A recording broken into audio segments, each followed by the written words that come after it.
Hello, hello, hello. My name is Emily with Straight Talk with Sissy. We are in the Straight Talk Lounge right now. I am so honored to have a guest of mine who has taught me some things, and so I brought her on here to teach y'all. This is Miss Alexis. She is the owner and creator of Holistic Training. She can get your mind and your money right. Okay, so let's talk cash money. Alexis, can you please tell us kind of what your focus is and what your business is about? Yeah, love to. Thanks for having me, by the way. I'm Of excited we're able to course. do this. I know Of we've been course. planning this for a while, so I'm Yes, happy to do it with you. yes, yes, yes. So I created holistic training because I just feel like in general we want to build community and especially Hmm. living just based on I would like to go back to trade and bartering systems. So Right. making things less cash focused, but since we are in a cash dominated society, Yes. teaching people how to use their money and make it work for them and kind of teaching them just the ins and tricks that we weren't taught in school, right? They didn't Hmm. have a class on taxes in school. Right. They didn't have a chapter on 401ks. They didn't Right. have chapters on investments or insurance policies. So just Right. making the public aware of general financial education. And so within Right. holistic training, I believe in training our mind, body, and spirit. So we were talking Hmm. about this a little earlier. When your money ain't right, your mind ain't right. When your money Facts. ain't right, it's hard to get your body right. And then when your Hmm. money ain't right, your spirit, she's stressed out. Hmm. So making sure that mind, body, and spirit are aligned. And one of the ways I do that is through financial education. All right. Okay. I love it. We had been talking. So, as you guys know, I relocated from California to Texas and to kind of pick up your life and restart in another state, another place where you don't know anybody is uh, a monumental feat. And so over the last year, um, I had to kind of sit straight talk on the side because I'm rebuilding my life, right? And one of the things is that, when you are first getting someplace and you're settling in, them finances be a little tricky. Because you're trying to figure out what your bills are. What are your bills going to be now? Finding a job, and especially right now in this market where 1 million people have been laid off under this administration. It's been challenging for many people, but I'm so grateful because now I'm finally settled in. My change is finally consistent. So of course, really my next thought is, what can I do with my money so that I can build it most effectively? And, what is my best option? Because, like you said, in school, we didn't have a finance class. We didn't have that in my school. If they got it somewhere, I hats off. But we didn't have a class to teach us how to build a business. We didn't have classes to teach us about investment. So that's why I feel that you being on here today is super important for young people to hear, right? But for everybody that ain't heard it yet, Mhm. because it doesn't have to be as complicated as it appears, right? No. So, come on, lay it out for us. Tell us what we should know. Well, I love what you just said. It doesn't have to be as complicated. And that is very intentional, right? The lack Hmm. of education, the very confusing nature of it, that Right. is intentional. Yes, So, in doing financial education, it's to make it palpable and understandable for the majority of the population, yes, yes. right? So, just going into a little background first, about 91% of families are underserved when it comes to financial education, right? Hmm. So that creates a retirement crisis, right? A lot of people aren't able to retire at the 65 expected age. Now I Hmm. believe it's up to around 75 on average is when people are retiring, if that. And Hmm. still, once people retire, they still have to take on a part time job, right? So Hmm. that's not really Hmm. even retirement. Mhm. There's an educational crisis. So, like I said, most people don't know what they don't know. And then Mhm. there's also a spending crisis. Mhm. So, we all are just constantly giving away our money. And so, the first thing I always want to teach people is how to pay yourself first, how to Mhm. spend your money on yourself first. And Mhm. that's essentially just putting money away for yourself for either, you want to buy a car, you want to go to school, you want to move to Mhm. Texas, whatever it Mhm. is you want to do, you have Mhm. that nest egg, right? And then let's say Mhm. you're blessed and you have multiple modes of income or you just need to touch that nest egg. Now that's generational wealth that you're building for your family, for your ancestry, and that's something that you can pass along. So that's the Yeah. first thing I always like to teach is know Yeah. how to pay yourself first. Yes. Yep. And so, like I said, 91% of families in the US are considered to be underserved when it comes to financial education, while that Mhm. 9% is considered to be financially educated. Why are Mhm. they financially educated? Because they know how to pay themselves first. They Mhm. know how to put away for their retirement savings. They know how Mhm. to put away for their children's savings.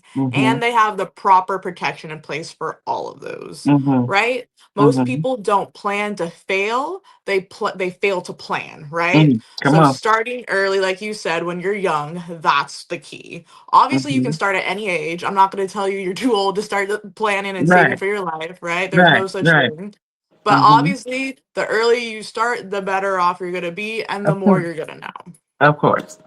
I love it. Mhm. Okay, Mhm. so we know right now, put it in your pocket. The most important thing is to pay yourself first. Now, a Yep. lot of people say, I don't have enough to pay Yep. myself first. That's the first thing. I don't make enough to pay myself first. So what do we do? So essentially, you want to cut from your taxes and your debt, and you want to be able to pay yourself first from that, right? Okay. Half of our Mm-hmm. expenses usually just go, or sorry, half of our spending usually goes to our living expenses, a quarter goes to taxes, and about a quarter goes to debt. So Okay. finding ways to strategically eliminate taxes as well as debt, that's where our chunk of our savings is going to come from. All right. So how do we do that? Essentially, there are a lot of modes that you can do that. I specifically specialize within life insurance. The Mm-hmm. specific term for it is going to be called an IUL, an Mm-hmm. Index Universal Life Policy. Mm-hmm. So, what that gives us is exactly what I said. It helps us cut our taxes as well as eliminate or start to eliminate that debt. How do we do that? I'm going to break it down kind of in categories, All starting right. with our taxes, right? Mm-hmm. So, taxes, they have three different categories that I like to kind of separate them into. You have your Mm-hmm. tax now, and that's just Mm-hmm. for like daily spending, right? You have Right. your checkings, your savings, your CDs, your stocks, your mutual funds. Those are the daily kind of spending people do. Mm-hmm. That's where, you're Mm-hmm. immediately taxed if you pay for Mm-hmm. something like that. Mm-hmm. Then you have your tax later. That's going to be our 401ks. That's going to be our IRAs, our annuities, or in our Mm-hmm. pensions or TSPs. So that's when you get to accrue money and you accrue interest. But as soon as you touch that money, that's when it Yeah. gets taxed, right? Okay. And Mm-hmm. so that's referred to our tax later or tax deferred bracket. Okay. Uh-huh. And then our third bracket, which is where we all want to be living, right? This is going to be Yeah. called our tax advantage, or as Okay. I like to put it, tax free. Why Okay. is it tax free? Because you only pay your taxes when you get the money, right? So, for Mm-hmm. example, you get your paycheck, the tax is already taken out of it, right?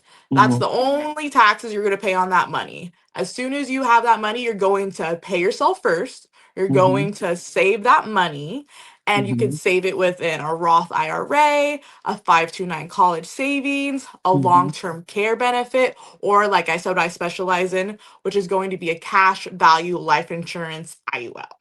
Okay. All Mhm, right. So mhm, that sounds good. So, the first thing we do need to do is cut on taxes. mhm. And if I had the option of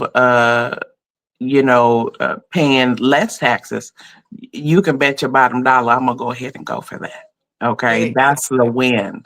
So where do we go from here? We're definitely interested in hearing about the IUL because it sounds like if I could have protection for all of my belongings to if something happened to me because I done walked out here and got hit by a bus, you know, that it's going to cover my left expenses. But how does that help us financially? Yeah, so I love that you said that. A lot of people, when they hear life insurance, they equate it to when I'm gone, right? When I'm no Mm-hmm. longer living. But what a Mm-hmm. lot of people don't know is you can use your life insurance while you're still alive, right? Come And on that's now, why teach us something. yeah, that's why the Uh-huh. IUL is super, super, super important because you do have that safety net of you're never going to lose money and you also have the potential of growing it, right? Okay. So Uh-huh. in IUL, you want to think about it again. There's three different investment options within the Mm-hmm. brackets. You Mm-hmm. have your fixed one, right? That's again like our checkings and our savings. It's safe, right? We know our money's going to be safe, but it's Yeah. not going to grow, right? Uh-huh. We get like 8 cents every year Right. for investing in Chase Bank or something like that. We're Right. like, thanks, guys. Right. But $32 if you're overdraft, like it don't make no sense. Right. Right. Okay. So those are fixed accounts or savings or checking. So you have your safety, but you have no growth. The Mm-hmm. second is going to be, our 401ks, our things, our tax deferred bracket. That's where you Mm-hmm. have the potential for growth, but you don't have the safety. That's what Mm-hmm. would be called a variable account. So a Okay. variable account would be something that you invest within the economic market. So when the market's Mm-hmm. going great, oh, your investment's going up. That's great. But when we're in a recession right now, the value of the dollar starts to drop. Guess what? So does your money. And we don't want that. No, we do not. So within the variable account, we have the opportunity for growth, but we do not have that safety guarantee.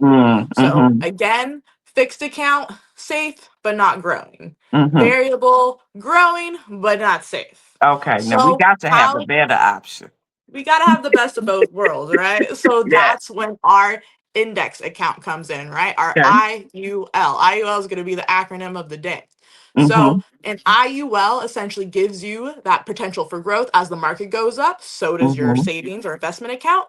And as Mm-hmm. soon as the market starts to go down, guess what? You balance out.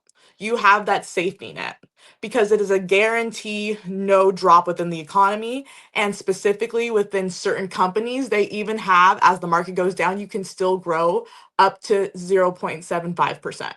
Okay. So that's where we want to save our money. We want to save it in a sorry, not tax deferred. We want to save it in a tax advantage account, tax free. Mm-hmm. And we also want it to be in an index account so that as we're growing, we're making sure our savings are locked in. We're not losing money as the economy goes down. Yes. Oh, I Hmm. love that. Okay. Hmm. So now that we know what we need to do first, pay yourself, right? Hmm. We know that there are other things to do, but ultimately we understand that from our conversation, the IUL, Hmm. it sounds like my best option. Hmm. So, of course, my very next question is, where do I get it? How do I get that? Yes, yes. So you always want to have a trusted agent that you're going to do that with. So you can come Hmm. to me, you can come to someone else who does it, but essentially you want to have someone who's going to advocate for you. The Okay. one thing that I want to say when applying for an IUL is that about a third of the population will not be able to go through the application process just due to different aspects of their life, whether it's medical, whether it's financial, whatever it is, there's just some disqualifiers, right? So if someone's Hmm. chronically ill, that's Hmm. not a good investment strategy for an insurance company, right? Hmm. But let's say you just popped out a baby and you got a brand new social security number, you can go get that baby in IUL and they're gonna pass with flying colors because it's a brand new baby, right? Uh-huh. They got a Okay. long life expectancy. That's a good Okay. investment option for Okay. something like that. Yeah. So all you Okay. need is a social security. And what's Okay. amazing about an IUL too is that you can have as many as you want. Uh-huh. It's like an LLC. You can have as many as you want. And Okay. you can also put it out on someone who has a longer life expectancy. So let's say you have money that you want to invest, right? Mhm. but maybe you're not in the best of health, but you still want to save that money and put it aside. You can Mhm. put that in the name of your daughter. So you'll still be considered the owner. You'll still be the one funding it. You'll still be the one who has access to the account, but it's just under someone else's name and medical records and also criminal records, right? Ooh, I So let's love that say, look. yes, let's say you're someone who, unfortunately, I've been in a lot of car accidents. No one's gotten hurt, thank God, just the poor cars. But let's say, you've Uh-huh, gotten a lot of car accidents that have led to injuries, right? That's uh-huh. another thing that might not make you eligible for an Mhm, IUL, because again, you mhm. want a safe investment, someone who's healthy and doesn't make super reckless choices as well. Okay. So that's the biggest part of that. Okay, so the best way to determine is just to contact you or an agent, kind of just discuss your personal situation so that you can determine whether or not you're even eligible for the program. Yeah, and I always say apply, right? It's free to apply. Like, the Uh-huh, taking a meeting is never going to be cost to anyone. The reason uh-huh. why I do this is to educate people. I'm super big Yes, on educating. I like to call myself helper, healer, teacher, because that yes. is the goal. I'm not trying to gatekeep. I'm Come not on. trying to be like, here's a nugget, and if you want more, you got to subscribe. Yes, No, no, no, no, yes, no. This is yes. available to everyone, anywhere, anytime, and it's up to you whether you want to start saving for yourself first, or if you want to do something different, or if you just want to keep on going the way you're going, right? Right, It's right, your choice, it's your life. I'm not here to pressure you. All I'm here to right. do is present you with the The educational information, yes. information, and you do with it what you will. And that, that's what's most important, that we provide the information so that people can make an informed decision. Some people don't even know that there is a choice, an option, Hmm. something else Hmm. that's available. So, I believe in adding perspective to people's decisions so that they can be aware that maybe the only one they see is not the only one that exists. Exactly. So I'm so excited. What would you say for a older a Gen X uh who hasn't been saving and maybe they have asthma? Mm. What would the best thing for them to do? So there is another policy called a final expense policy. So within those policies, those don't require any medical information. Can you still hear me, girl? You paused.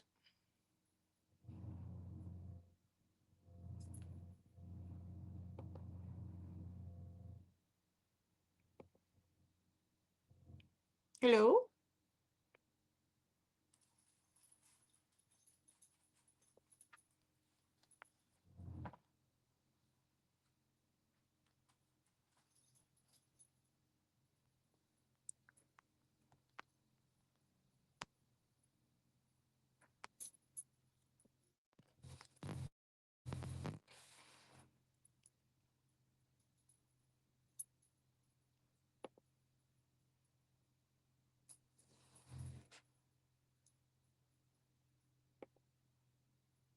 Oh.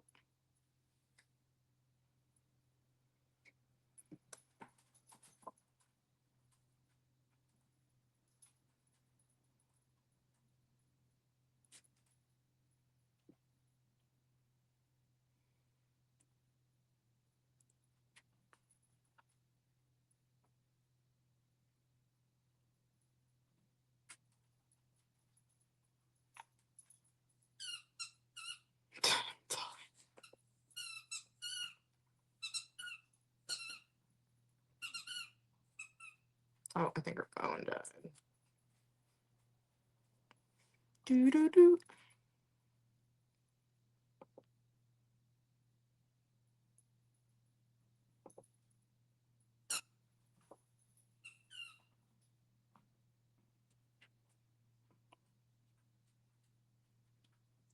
Well, I think Emily's phone died, but I think we're still recording. So, real quick, there's something that I didn't touch upon, and that is the rate of return. So, what that means is that you're going to use the magic of compounding interest. So, within the rate of return, you want to use the rule of 72. So, essentially, what you're going to do is you're going to take the number 72, And you're going to divide it by whatever rate of return that is, which is the interest rate. And then from there, that number will give you the years it'll take for your money to double. So let's say, for example, I have $10,000 and I put it into an account that has a rate of return of 4%. With that 4% rate of return, my money is going to double every 18 years. So let's say I put my money in $10,000, it's 2025. In 18 years, I'm going to have $20,000. So 18 plus 25 was that? It's about 2043. By 2043, I'll have $20,000 saved. That's awesome. Our money doubled, but that's kind of slow, right? So let's say we want to put our money into a higher rate of return. Let's say now we put our money into an account that has an 8% return. So that money now will be doubling quicker. So our money will double now in 9 years instead of 18 years. So by 2034, I'm going to have that $20,000. But again, kind of slow. $20,000 is not really, you're not really buying much of anything with that nowadays. So we even want to go to a higher rate of return. So now let's say I put my money in an account with a 12% rate of return. My money is going to double now every 6 years. So now I'll have that $20,000 by 2031. Now we're talking, right? So when we are investing, we want to have the highest rate of return. We want it to be tax advantage, tax free. The only taxes you pay is when you get that paycheck. You save it in your account, your IUL, and then when you pull that money out, it is not taxed whatsoever. All that money is for you to keep. And then we also want it to be in the indexed account. So as our money grows with the market, it does not decline as the market starts to decline, right? So let's say this is our money growing and then the stock market starts to drop, our money is going to level out, right? We're not going to be losing anything. So that's the idea of an IUL. You want to have the highest rate of return, around 12%. You want it to be tax advantage, tax free. All the money you save and accrue is yours. And then finally, you want it to be an index account. You have the benefit of your mind that your money that you save is going to be there and it's going to grow for you. So that's the idea of an IUL. I forgot that point. I wanted to share that. Uh-oh. I'm just going to stay on here and keep talking until Emily comes back. Emily, we miss you. So with that example again of that 12% rate of return and your money doubling every 6 years. So let's say I invested $10,000 today. In 36 years, that $10,000 is going to turn into $640,000. Okay. So 36 years, 10,000 to 640. That is insane. Knowledge is power. Okay. And we have to apply it. So just because you know this now, that, okay, I want my money to be at a higher rate of return, I want my money to be a tax advantaged, I want my money to be an index account, now you have to apply it, right? You can't just know it and then hope something's gonna land in your lap. I'm landing it in your lap right now. And again, it's up to you if you want to pursue it. And one of the most common questions I get is there a starting rate and which you have to save? No, you pick what you're comfortable with. If you want to save $50 a month on yourself, you save $50 a month. If you want to save $1,000 a year, you save $1,000 a year. You pick your savings mode. You get to choose how you want to save for yourself, for your children, and for your future family down the road, right? We're here to build generational wealth. We're here to educate people. And these are the methods that the wealthy use, right? A lot of wealthy people have multiple life insurance accounts. It's insane.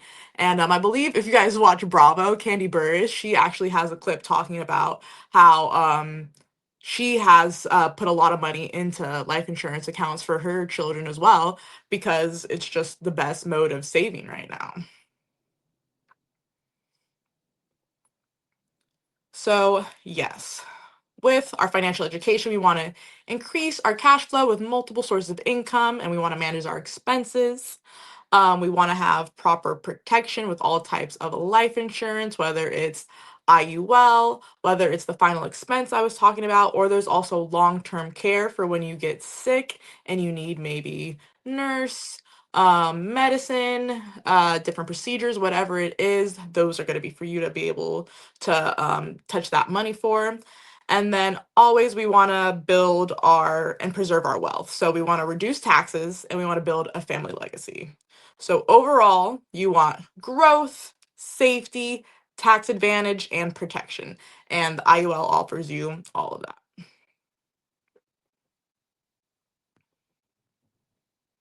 Do, do, do, do, do, do, do. Do, do, do, do, do.